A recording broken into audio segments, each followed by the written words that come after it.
ನೋಡೋದಾದ್ರೆ ಬಹಳಷ್ಟು ಕೋರ್ಟ್ಗಳ ತೀರ್ಮಾನಗಳ ಹಂಗೆ ಇದೆ. ಹೌದು.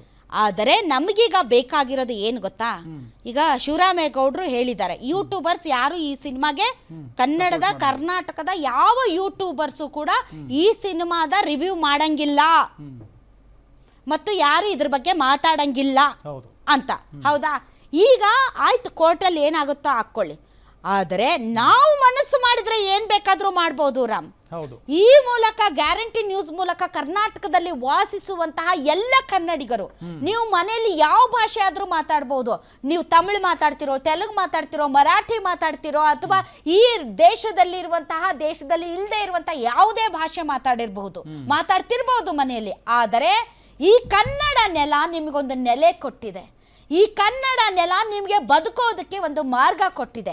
ಈ ಕನ್ನಡ ನೆಲ ನಿಮ್ಮನ್ನ ಬಾಚಿ ತಬ್ಬಿಕೊಂಡು ನೀವು ನಮ್ಮವರು ಅಂತ ನಿಮಗೊಂದು ಭದ್ರತೆ ಕೊಟ್ಟಿದೆ.